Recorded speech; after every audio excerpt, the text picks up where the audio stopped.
ফিরলাম ব্রেকের পর, আর এবার নজর রাখবো জলপাইগুড়ির দিকে। ঠিক ব্রেকের আগে যে খবর দেখাবো বলেছিলাম, বাবার মৃত্যু, কিন্তু তারপরেও এসআইআর এর কাজ কিন্তু থেমে নেই। হ্যাঁ, বিএলও এসআইআর এর কাজ করছেন গুরু দশাতেও। যে ছবি আপনারা দেখতে পাচ্ছেন, এই ছবি কথা বলছে। শান্তনু রয়েছে আমার সঙ্গে, শান্তনুর কাছ থেকেই জানবো। শান্তনু, এরকম একটা পরিস্থিতিতে তিনি চাইলেই অব্যাহতি নিতে পারতেন, কিন্তু গুরু দশাতেও তিনি কাজ করছেন এসআইআর এর।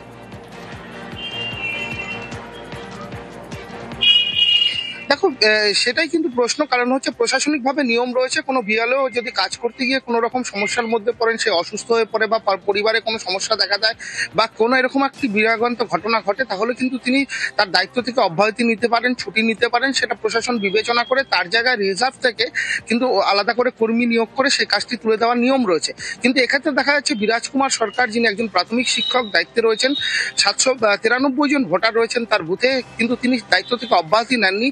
বাবার কাজ করার পাশাপাশি তিনি কিন্তু কাজ করে যাচ্ছেন, এসআইআর এর দায়িত্ব পালন করে যাচ্ছেন।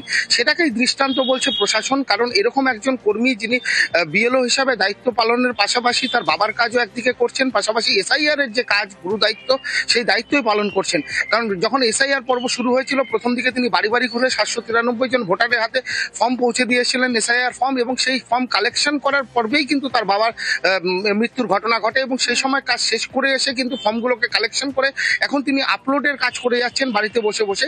প্রশাসন বলেছিল তাকে যদি কোনো সহযোগিতা লাগে, সেই সহযোগিতা করার জন্য প্রশাসন সমস্ত রকম ভাবে এগিয়ে এসেছিল।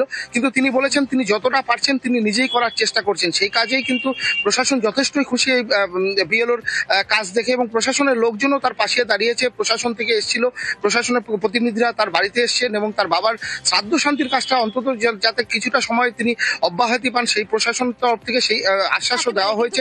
এবং কাজে অচল রয়েছেন। বেশ, যখন এসআইআর শুরু হলো তখন তো অ্যাকচুয়ালি মানে সবই ঠিক ছিল। মানে মাঝখানে বাবা মানে কত হয়ে গেলেন, মানে কাজটা তো নির্বাচন কমিশনের কাজ, তো এটা তো মানে করতেই হচ্ছে আর কি আমাকে। তবে আমাকে অনেকেই মানে আমাদের যে অফিসিয়াল লোক আছে, সুপারভাইজার আছে, এরা হেল্প করে আমাকে ফর্মগুলোকে কালেকশন করে দিচ্ছে। তো আমি কাজটা চালিয়ে যাচ্ছি আমার যথাসাধ্য চেষ্টা করে।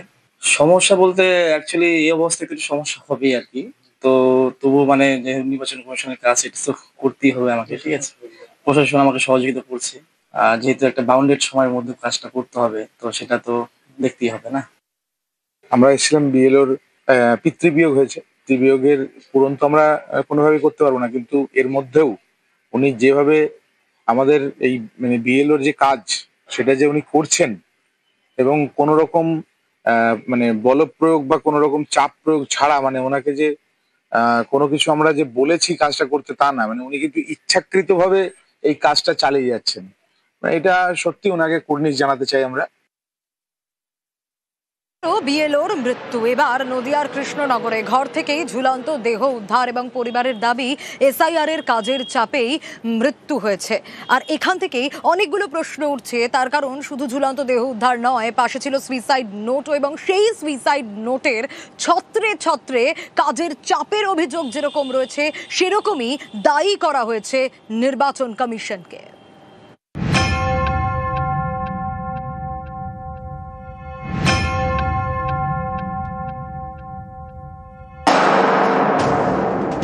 ঘর থেকে উদ্ধার বিএলওর ঝুলন্ত দেহ, মৃতের নাম রিঙ্কু তরফদার।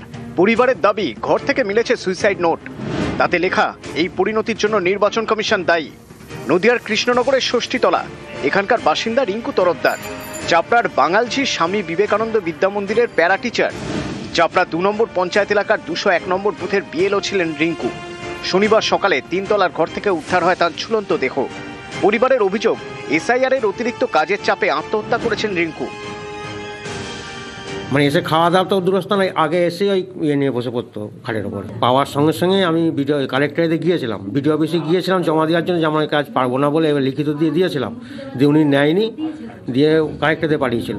দিয়ে ওখানে গিয়েছিলাম, উনি ডাইরেক্ট বলেছিলেন তাহলে চাকরি করেন কী করে, আসেন কী, তখন যা আশা করেন কী করে, চাকরি তাহলে ছেড়ে দিতে হবে। বিএলও নিশ্চয় ওদের চাপ তো ছিলই ওদের, না হলে হবে কী করে। 3 তলার ঘর থেকে বিএলও রিঙ্কু তরফদারের ঝুলন্ত দেহ উদ্ধার হয়। পরিবারের দাবি সেই ঘর থেকে মিলেছে একটি সুইসাইড নোট, তাতে লেখা, আমার এই পরিণতির জন্য নির্বাচন কমিশন দায়ী। কোনো রাজনৈতিক দলকে সমর্থন করি না, খুবই সাধারণ মানুষ, কিন্তু এই অমানসিক কাজের চাপ নিতে পারছি না। আমি একজন পার্শ্ব শিক্ষিকা, বেতন পরিশ্রমের তুলনায় খুবই কম, কিন্তু এরা ছাড় দিল না। অফলাইন কাজ 95% শেষ করে ফেলেছি, কিন্তু অনলাইনে কিছুই পারি না। বিডিও অফিসে এবং সুপারভাইজারকে জানানো সত্ত্বেও কোনো ব্যবস্থা করলো না। 201 নম্বর পার্টে কেউ ছিল না বলে আমায় কাজ চাপিয়ে দিল। পরে অন্য পার্টের অনেককে অন্য পার্টে বিএলও হিসেবে নিয়োগ করেছে। এখন সুখের সময়, কিন্তু এরা বাঁচতে দিল না। কাজটা অনেকের কথা শুনে রাখতে গেলাম, এখন মনে হচ্ছে ছেড়ে দেওয়াটাই ভালো ছিল। রেজিস্ট্রেশন হয়ে গেছে বলে ছেড়েও কাজ হতো না। ওনার বিএলও ডিউটি ছিল, কদিন ধরে উনি প্রেসারে ছিলেন, কিন্তু তার মধ্যেও যে এরকম হয়ে যাবে আমরা বুঝতে পারিনি। নির্বাচন কমিশনকেই দায়ী করেছেন। বিএলও থেকে চাপ দেওয়া হতো, উনি বলতো যে আমার চাকরি চলে যাবে, আমি কাজ ছেড়ে দিতে চাই, এত প্রেসার নিতে পারছি না, এভাবে উনি বলতেন। কৃষ্ণনগরে বুথ লেভেল অফিসারের মৃত্যুর ঘটনায় নদিয়া জেলা শাসকের থেকে রিপোর্ট চাইলেন রাজ্যের মুখ্য নির্বাচনী আধিকারিক। বুথ লেভেল অফিসারের মৃত্যুর কারণ জানতে চেয়েছেন। এর আগে জলপাইগুড়িতে এক বিএলওর মৃত্যু হয়েছে। এই ঘটনায় জলপাইগুড়ি জেলা শাসকের থেকে রিপোর্ট চেয়েছে কমিশন। জানা গিয়েছে সেই রিপোর্ট তারা পায়নি। এর মধ্যেই নদিয়ায় বিএলওর ঝুলন্ত দেহ উদ্ধার। নদিয়া থেকে সমীর রুদ্র, নিউজ 18 বাংলা। আর পশ্চিমবঙ্গে চলছে এসআইআর, আর বিএলওদের এক এক জায়গায় এক এক রকমের অভিযোগ। কোথাও কাজের চাপে বিএলও অসুস্থ হয়ে পড়ছেন, হাসপাতালে চিকিৎসাধীন, আর বেডে বসেই চলছে ডেটা এন্ট্রির কাজ। কোথাও আবার কাজের চাপে বিএলও বাড়িতে ফিরে হাউ হাউ করে কাঁদছেন।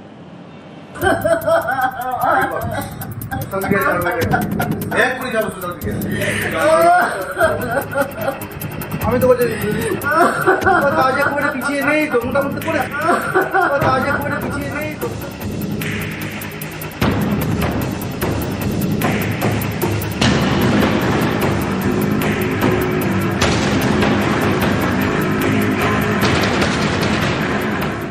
হাসপাতালের বেডে বসে ডেটা এন্ট্রি করছেন বিএলও।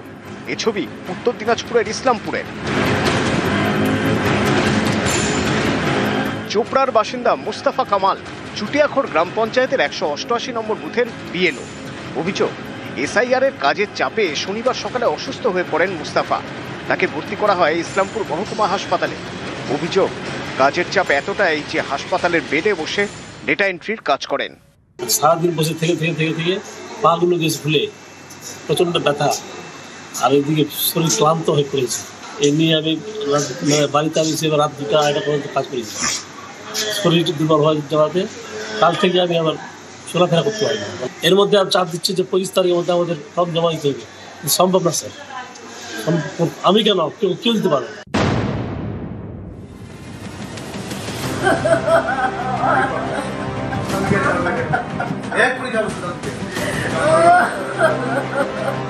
আমি তো বলছি কাজে করে পিছিয়ে নেই তো, মোটামুটি করে কাজে করে পিছিয়ে নেই তো, মোটামুটি করেছে।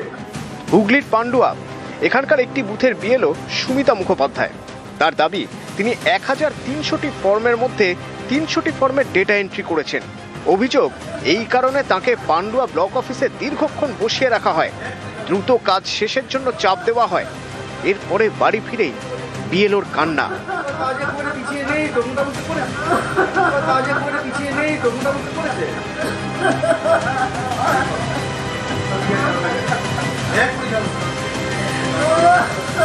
আমার কাজটা ডিলে হয়েছে এই কারণে আমি অ্যাডিশনাল বিএলও পরে পেয়েছি আপনাদের টেকনিক্যাল ফল্টের জন্য। আমার 10 বছর আগে থেকে অ্যাক্সিডেন্ট হয়েছিল। এই অ্যাক্সিডেন্টের পর থেকে কিন্তু আমার নিউরোসাইকিয়াট্রিস্টকে দেখাতে হয়, মেডিসিন নিতে হয়।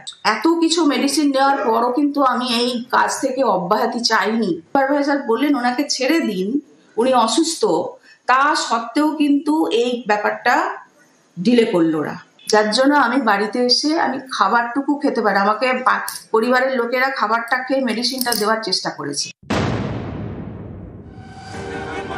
জলপাইগুড়ি সদর ব্লকের গোড়ালবাড়ি গ্রাম পঞ্চায়েত, এখানকার খান সাহেব পাড়ার একটি বুথের বিএলও অঞ্জুয়ারা বেগম।